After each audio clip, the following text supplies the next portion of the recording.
They're saying it out loud again. We're doing this for democracy. The US and Israel, supposedly, are here to save Iran from its own government, to protect freedom, to stop terror. Same vocabulary, same press conference voice, same moral packaging. But explain this to me like I'm 5. How is that saving democracy when a strike hits a school and children die under the rubble? And not metaphorically, literally. In Minab, southern Iran, a girls' elementary school was hit on February 28, 2026, the first day of the US-Israeli bombing campaign. Iranian state media reported at least 165 killed and dozens more injured. The US says it's investigating. Israel says it's investigating. The UN's rights experts say they're disturbed and want accountability. Meanwhile, the backpacks are still there in the dust. The building's walls are folded in like paper. And the big question that just sits in your throat is the one nobody on a podium wants to answer. How can those kids possibly pose a threat to your democracy? And here's the trick. This is where they try to hypnotize you. They want you to argue about whether it was a mistake, whether it was collateral, whether a nearby military site made it complicated. They want you to get stuck in the fog of one horrible morning. Because if you stay there, if you stay frozen on that one crater, you don't zoom out. You don't ask the bigger, nastier question, why does saving democracy keep arriving in the Middle East as a high explosive delivery? Because when you zoom out, the story gets awkward fast. The myth people believe is simple. The US and Israel are reacting to a nuclear threat, full stop. Iran's the villain, everyone else is the reluctant hero, and the bombs are just the last resort. That myth is comforting, it's clean. It lets you sleep, but the record is not clean. The record is stained with receipts. Start with Iran's original sin, at least in the eyes of empire, trying to control its own money. In 1953, Iran's elected Prime Minister Mohammad Mossadegh moved to nationalize the oil industry, meaning the profits stop flowing outward and start staying home. Britain panicked. Washington panicked. And historians widely agree the CIA and MI6 backed a covert operation that helped remove Mossadegh and strengthen the Shah's rule. Even the CIA in recent years has acknowledged the coup it backed was undemocratic. So spare me the sudden tenderness for Iranian democracy. Spare me the speeches. Democracy didn't die in Iran because Iranians are uniquely flawed. Democracy died because somebody grabbed the country by its oil ledger and shook it until power fell out. And once you understand that, once you really let it sink in, you start seeing the pattern. It's not that the Middle East is cursed, it's that it's valuable. It's that it sits on energy, choke points, and trade routes. It's that the global economy runs through it like blood through an artery. And when something threatens the artery, the people who live near it start getting treated like obstacles. So let's talk about what this actually is in 2026. Because if you strip away the slogans, what you're watching is a collision between two kinds of power.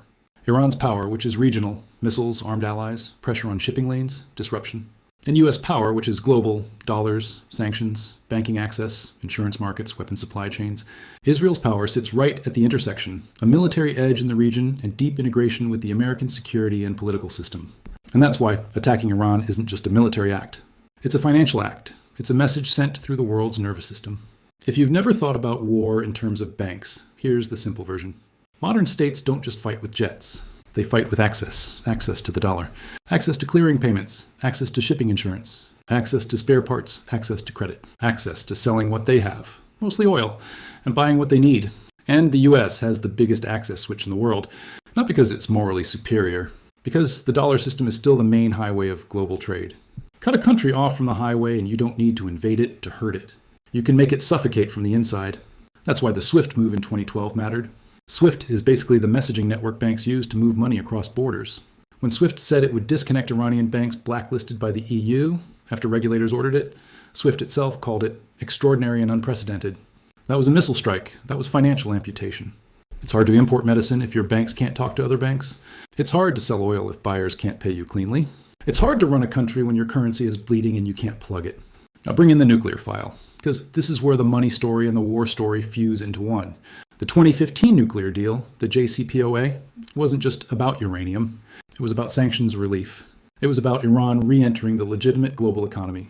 The UN Security Council endorsed the JCPOA through Resolution 2231 on July the 20th, 2015, and there was a timetable, Adoption Day.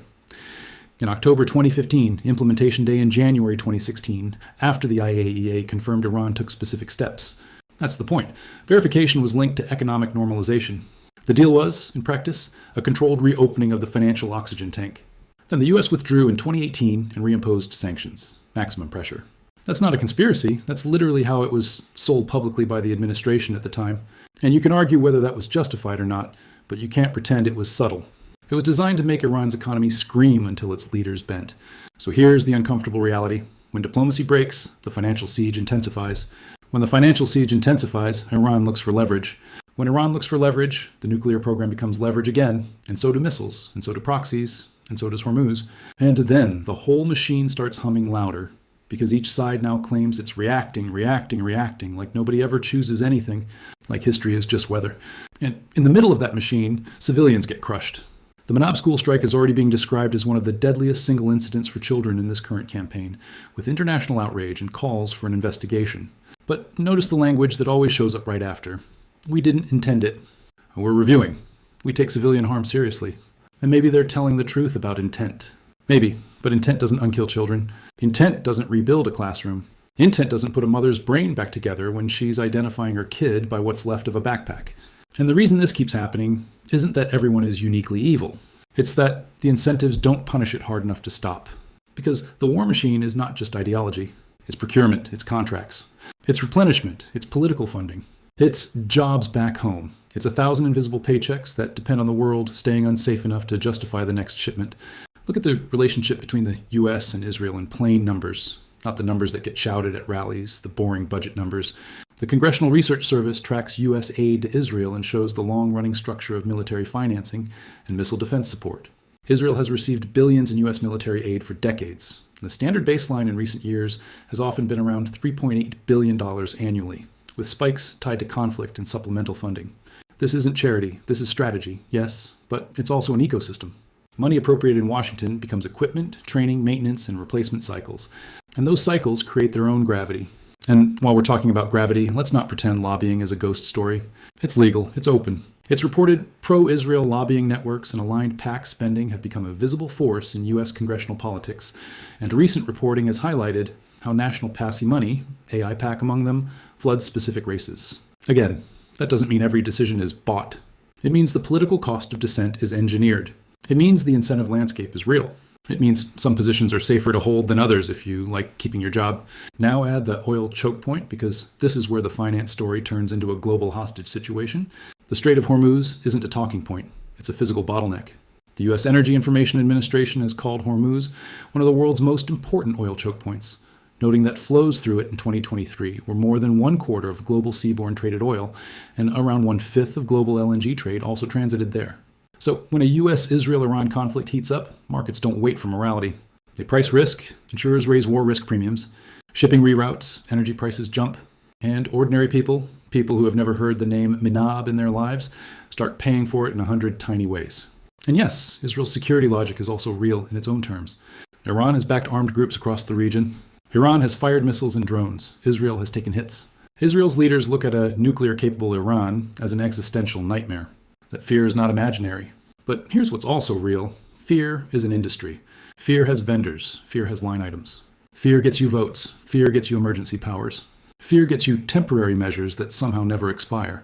And the most modern part of this war, maybe the most revealing, is the part that doesn't look like war at all. Cyber sabotage, industrial disruption. Stuxnet, discovered in 2010, was designed to make industrial control systems malfunction while showing operators false normal readings. Analysts concluded its likely target was Iranian nuclear infrastructure like Natanz, based on the specific systems it targeted and where infections clustered. That's not just tech, that's a statement of doctrine. We can reach into your machines, we can break what you build, we can do it quietly. And then when the quiet war isn't enough, the loud war shows up. And now, in this 2026 escalation, Natanz is back in the headlines again. Satellite imagery has shown damage around the facility. And the IAEA has acknowledged some damage while warning about the risks of fighting around nuclear sites. Every time this happens, the world inches closer to a kind of chaos that doesn't stay local.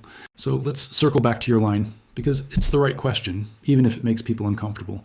How is this saving democracy? How is dropping bombs that reportedly hit a girls' school, saving anything? It isn't. Not in the literal sense. Democracy doesn't grow out of craters. Democracy doesn't crawl out from under concrete. And if you want to be brutally honest, democracy is often just the perfume sprayed on top of strategy.